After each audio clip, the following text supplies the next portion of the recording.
নবীজির সাহাবী দাহিয়াতুল কলবি রাদিয়াল্লাহু তাআলা আনহু এমন একজন সাহাবী ছিলেন, এমন একজন নবীর সাহাবী ছিলেন দাহিয়াতুল কলবি রাদিয়াল্লাহু তাআলা আনহু।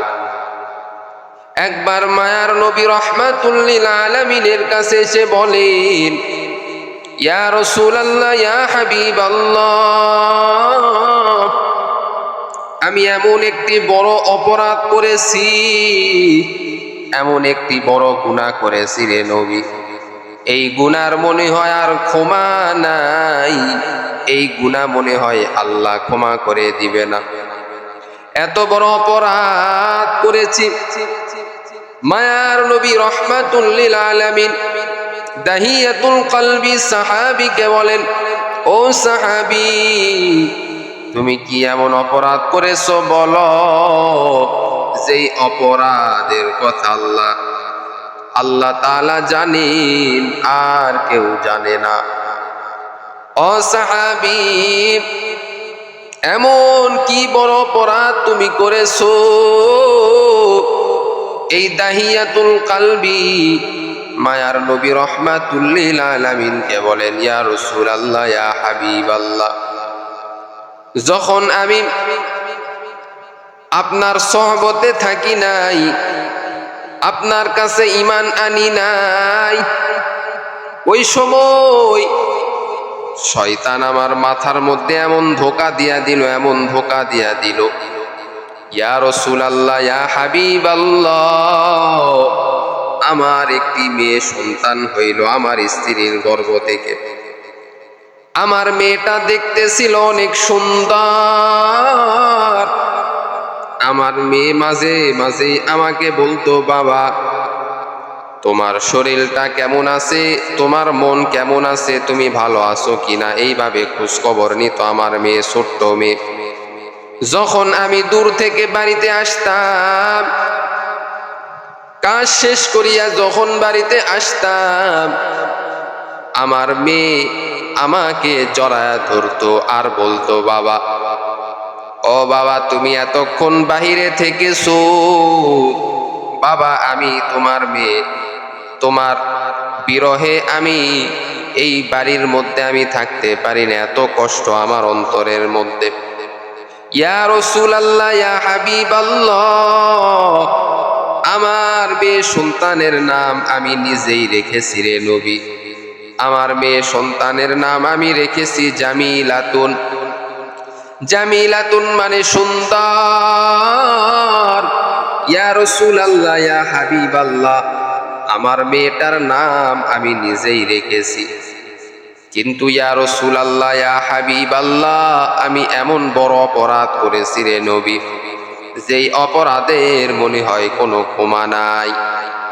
ইয়া রাসূলুল্লাহ, ইয়া হাবিবাল্লাহ, অপরাধটি হলো আমার নিজের মেয়েকে আমি নিজ হাতে হত্যা করেছি। ওই সময় এমন একটি আরবের প্রথা ছিল, যদি কোনো মেয়ে সন্তান জন্মগ্রহণ করে, ওই মেয়ে সন্তানকে হত্যা করতে হবে।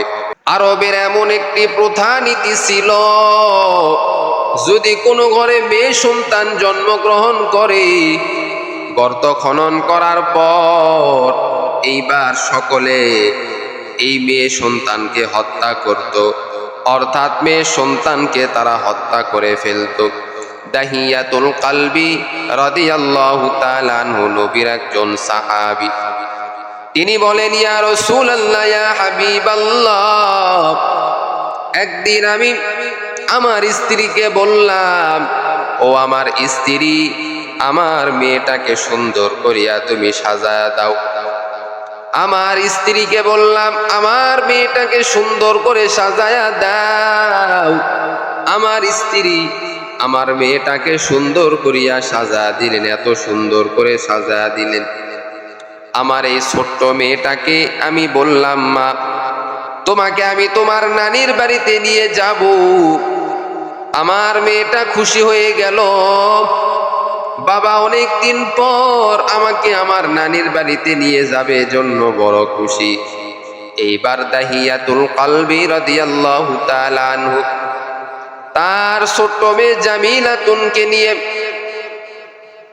এমন একটি রাস্তা দিয়ে চলা শুরু করলো, যেই রাস্তা দিয়ে নানির বাড়িতে যাওয়া যায় না, ওই পথ দিয়ে চলা যখন শুরু করলো, ছোট্ট মেয়ে এবার ডাক দিয়া বলে, বাবা তুমি কোন পথ দিয়ে আমাকে নিয়ে যাইতেছো রে বাবা? নানির বাড়িতে যাওয়ার পথ তো আর এটা নয়, এটা তো রাস্তা নয়। ও বাবা, তুমি আমাকে জঙ্গলের মধ্যে দিয়া কেন নিয়ে যাইতেছো রে বাবা? হাউমাউ করে দাহিয়াতুল কালবির মেয়েটা কান্না শুরু করে দিল, এমন ভাবে কান্নাকাটি শুরু করে দিল। মায়ার নবী রাহমাতুল লিল আলামিনকে দাহিয়াতুল কালবি সব কথা খুলে বলতেছেন, ইয়া রাসূলুল্লাহ, ইয়া হাবিবাল্লাহ, আমি আমার মেয়েটাকে যখন জঙ্গলের মধ্যে নিয়ে গেলাম, আমি আগে থেকেই ওই জঙ্গলের মধ্যে গর্ত খনন করেছিলাম, গর্ত খনন করিয়া আমি রেখেছিলাম রে নবী। আমার মেয়েটাকে নিয়ে যাওয়ার পর আমার মেয়েটাকে এইবার আমি বললাম, মেয়ে তুমি গর্তের মধ্যে নামো, গর্তের মধ্যে তুমি প্রবেশ করো। মেয়েটা বলতিছে, বাবা এত গভীর গর্তের মধ্যে আমি কেমনে প্রবেশ করব বাবা, আমি তো ভয় পেয়ে যাব। মেয়েটাকে বারবার বলার পরে যখন শুনলো না, দাহিয়াতুল কালবে এবার ধাক্কা দিয়ে মেয়েটাকে গর্তের মধ্যে ফালাইলো। গর্তের মধ্যে ফালানোর পর এইবার দাহিয়াতুল কালবের কাছে যেই পাথর ছিল, পাথর জমা করে রেখেছিল, ওই পাথর দিয়ে মেয়েটার উপরে এমন ভাবে আঘাত করা শুরু করলো। ছোট্ট মেয়ে এইবার কান্না করিয়া বলে, ও বাবা তুমি আমাকে ছেড়ে দাও বাবা, ও বাবা আমি আর বাড়িতে যাব না, আমার মাকে আর মা বলে ডাকবো না, তোমাকে বাবা বলে আর ডাকবো না, তোমাদের কোনো ক্ষতি করব না, ও বাবা তুমি আমাকে ছেড়ে দাও। দাহিয়াতুল কালবির দুইটা চোখ দিয়া ঝরঝর করে পানি পড়া শুরু করলো। দাহিয়াতুল কালবি যদিও তার মনের মধ্যে বড় কষ্ট, কিন্তু এমন একটা সময়, জাহিলিয়াতের যুগ, এমন একটা সময়, ওই সময় সকলে নিজের মেয়েটাকে নিজেরা হত্যা করে ফেলতো, নাউজুবিল্লাহ।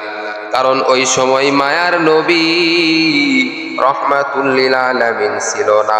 এরে নবীর আশিক উম্মতের দল নিজ হাতে মেয়েটাকে হত্যা করে ফেললো। হত্যা করার পরে ওই গুহার মধ্যে, ওই ছোট্ট গর্তের মধ্যে তাকে রাখলো, পুঁতে রাখলো রে বাবা। মায়ার নবীকে যখন এই কথা খুলে বলল, আর বলল, রহমতের নবী আপনি যদি ওই সময় থাকতেন, কোরআনের আলো নিয়ে আসতেন, আল্লাহর কথাগুলি আমাদেরকে শুনাইতেন। ইয়া রাসূলুল্লাহ, ইয়া হাবিবাল্লাহ, আমরা ওই সময় অন্ধকার সময় ছিলাম, অর্থাৎ অন্ধকারের সময় আমরা বসবাস করেছি, আমরা কোরআন বুঝতাম না, হাদিস বুঝতাম না, কিছুই বুঝতাম না। ইয়া রাসূলুল্লাহ, ইয়া হাবিবাল্লাহ, এখন এত বড় গুনাহ করেছি, আমাকে কি আল্লাহ মাফ করে দিবে নাকি? এত বড় গুনাহ নিয়ে আল্লাহর আদালতে কেমনে দাঁড়াইব? মায়ার নবী রাহমাতুল লিল আলামিন ডাক দিয়া বলে, ও আমার সাহাবী দাহিয়াতুল কালবি, তুমি টেনশন করিও না রে বাবা, যেহেতু তুমি ওই সময় আমি নবীকে পাও নাই, আমি নবীর আদর্শ তুমি বুঝতে পারো নাই, আমি নবী এখন এসেছি, আমি নবী সকলের মধ্যে আদর্শ শিখানোর জন্য, আমি নবী এসেছি সকলকে কোরআন শিক্ষা দেওয়ার জন্য, আমি নবী এসেছি সকলকে আদব শিখানোর জন্য। দাহিয়াতুল কালবি, তুমি যা অপরাধ করেছো এটা মারাত্মক অপরাধ তুমি করেছো, অপরাধ তুমি করেছো। এবার তোমার করণীয় হলো, বাড়িতে যাওয়ার পরে তুমি এইবার তওবা ইস্তেগফার পাঠ করিয়া এবার তুমি নীরবে তুমি আল্লাহকে ডাকো, আল্লাহকে বলো তোমার গুনার কথা তুমি স্মরণ করো, আর আল্লাহকে বলো ও দয়ার মালিক, আমি যত বড় অন্যায় করেছি রে মালিক, এই অন্যায়ের মনে হয় আর ক্ষমা নাই রে আল্লাহ। আল্লাহ তুমি আমাকে দয়া করিয়া তুমি আমাকে মাফ করে দাও। এইভাবে তুমি কান্না শুরু করে দাও বাড়িতে গিয়া। তাহিয়াতুল কলবে এইবার বাড়িতে যাওয়ার পরে শুধু তওবা করে, ইস্তেগফার পাঠ করে, সারাটা দিন শুধু ইস্তেগফার আর তওবা পাঠ করে। আর শেষ রাত্রে উঠিয়া আল্লাহর কাছে দুহাত উঠায় বলে রব্বে কারিম, ও আল্লাহ, ওই নবীকে যদি আমি পাইতাম, যদি আমি আগেই পাইতাম তাহলে আমার দ্বারা এই গুনার কাজ কখনো হইতো না রে আল্লাহ। ও আল্লাহ, তুমি তো আমার নবীকে রহমত স্বরূপ দুনিয়াতে পাঠা দিয়েছো, ওমা আরসালনাকা ইল্লা রাহমাতাল লিল আলামিন। ও আল্লাহ, আমার নবীকে তুমি রহমত স্বরূপ দুনিয়াতে পাঠা দিয়েছো, সকলের জন্য হলো আমার নবী রহমত। আল্লাহ, ওই নবীকে পাওয়ার পরে আমার মধ্যে পরিবর্তন চলে আসছে রে আল্লাহ। আর আমি যে গুনাহ করেছি, ও আল্লাহ দয়া করে মায়া করে আমার গুনাহ খাতা তুমি মাফ করে দাও। এবার আল্লাহর বান্দা এবার দাহিয়াতুল কলবি এমন ভাবে কান্না শুরু করেছে, এমন ভাবে কান্নাকাটি শুরু করেছে। এভাবে দীর্ঘদিন যখন আল্লাহর কাছে তওবা করলো, তওবা করতে করতে এক পর্যায়ে আল্লাহ তাআলা তিনাকে মাফ করে দিলেন।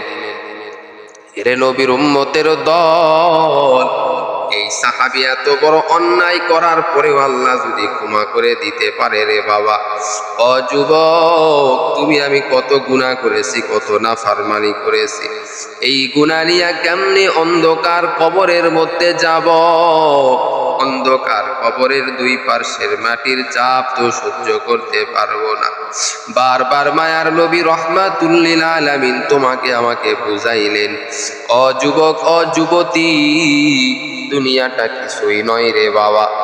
দুনিয়া হলো রং তামাশা, হাসি খেলার জায়গা।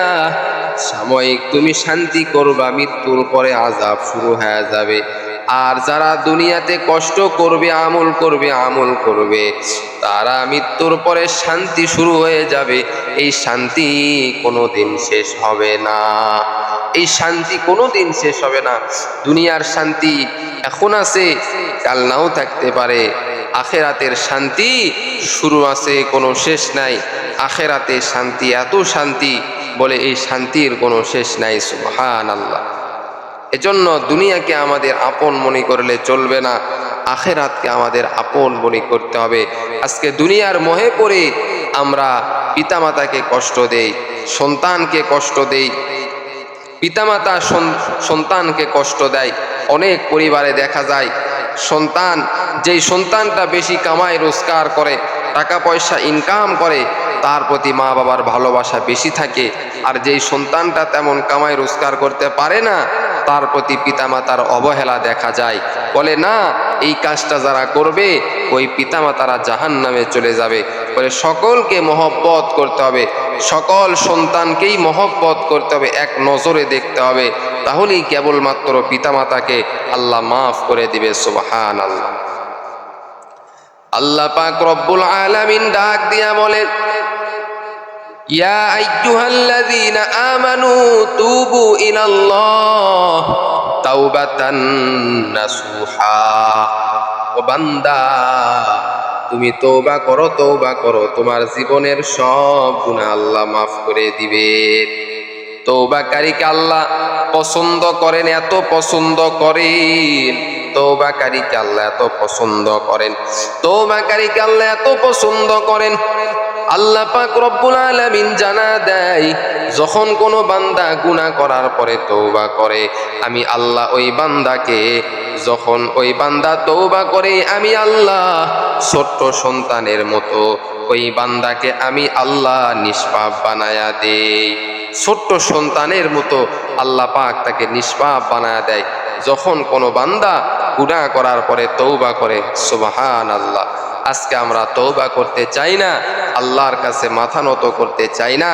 যেমন হযরতে আদম আলাইহিস সালামকে সৃষ্টি করার পরে আল্লাহ পাক রব্বুল আলামিন শয়তানকে বলেছিল, শয়তানকে যখন বলেছিল আদম আলাইহিস সালামকে সেজদা করো, শয়তান তখন মাথা নত করলো না, সেজদা করলো না। আল্লাহ পাক রব্বুল আলামিন ওই সময় শয়তানকে বিতাড়িত করে দিল। শয়তানকে বলল, শয়তান তুই সারা জীবন কিয়ামত পর্যন্ত তুই যতই নাফরমানি করিস না কেন তুই ধ্বংস হয়ে যাবি এবং আমি আল্লাহ তোকে জাহান্নামে দিবই দিব, কোনো সন্দেহ নাই। এবার শয়তান আল্লাহর কাছে বলল, আল্লাহ আমি যেহেতু জাহান্নামে যাব এটা তো সত্য, কিন্তু তোমার পিয়ারা বান্দাদেরকেও আমি জাহান্নামের পথে নিয়ে যাব। আল্লাহ পাক রব্বুল আলামিন শয়তানকে জানা দিলেন, শয়তান আমার পিয়ারা বান্দাদেরকে কোনো সময় তুই জাহান্নামের পথে নিতে পারবি না, তাদেরকে আমি আল্লাহ এমন ধৈর্য দান করব, এমন তাকওয়া দান করব, যার ফলে শয়তান তুই তাদের কাছে কখনো টিকতে পারবি না। সুবহানাল্লাহ। আউলিয়ারা কারে অকুবা ইখতিয়ার, জাহেলারা কারে দুনিয়া ইখতিয়ার, মাইলে মোমিন সুয়ে মোমিন মিশাওয়াত, মাইলে কাফের সুয়ে কাফের মিশাওয়াত। এক জামানা সোহবতে বা আউলিয়া, বেহতার আজ 100 সালে তো আত বেরিয়া, মাইলে মোমিন সুয়ে মোমিন মিশাওয়াত, মাইলে কাফের সুয়ে কাফের মিশাওয়াত। আউলিয়া হলো তারা যারা শয়তানের ধোকায় পড়ে না। সুবহানাল্লাহ।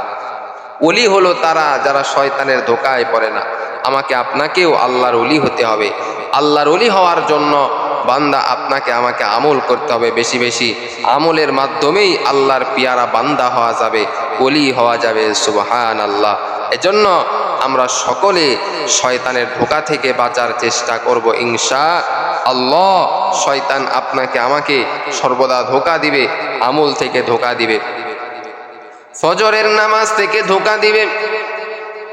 ফজরের নামাজ পড়ার জন্য আপনি রেডি হয়ে গেলেন, শয়তান বলবে ফজরের নামাজ পড়ার দরকার নাই, আর একটু ঘুমাও। এই গভীর ঘুম ভাঙিয়া তুমি কেমনে ফজরের নামাজ আদায় করবা? ফজরের নামাজ থেকে তোমাকে দূরে সরে রাখবে। জহরের নামাজ যখন তুমি পড়তে যাইবা, ওই সময় শয়তান তোমাকে বলবে জহরের নামাজও পড়ার দরকার নাই, এখন তো তুমি কাজ করতেছো, আগে কাজ করো তারপরে নামাজ। আসরের নামাজ যখন পড়তে যাইবা, শয়তান তোমাকে ধোঁকা দিবে, এখন আসরের নামাজ পড়ার দরকার নাই, দরকার নাই, আগে তুমি খেলাধুলা করো, তারপরে তুমি আসরের নামাজ পড়িও। মাগরিবের নামাজ যখন পড়তে যাইবা, শয়তান তোমাকে ধোঁকা দিবে, বলে এখন নামাজ পড়ার সময় নয়, এখন তুমি চা হোস্টেলে বসিয়া বসিয়া আগে গল্প করো, গল্পটা শেষ করো, পরে তুমি নামাজ পড়ে নিও। এশার যখন নামাজের সময় হবে বান্দা, শয়তান তোমাকে এমনভাবে ধোঁকা দিবে, শয়তান বলবে তোমার অনেক রাত হয়ে গেছে, আগে তুমি ঘুমাও, কালকে তুমি এই নামাজগুলি পড়ে নিও। এইভাবে তোমাকে ধোঁকা দিতেই থাকবে।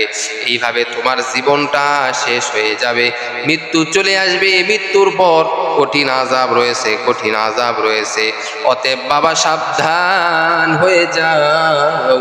দুনিয়াটা অল্প সময়ের জন্য আল্লাহ পাঠায়া দিলেন তোমাকে আমাকে, এই অল্প সময়ের মধ্যে তোমাকে আমাকে জান্নাতের কাজ করিয়া জান্নাতের মেহমান তোমাকে আমাকে হতে হবে। জান্নাতের কাজ করে জান্নাতের মেহমান তোমাকে আমাকে হতে হবে। এই অল্প সময়ের মধ্যেই তোমাকে আমাকে বেশি বেশি নেক কাজ করতে হবে। আল্লাহ পাক রব্বুল আলামিন আমাদেরকে বেশি বেশি নেক কাজ করার তৌফিক দান করুক। সকলেই বলি আমিন।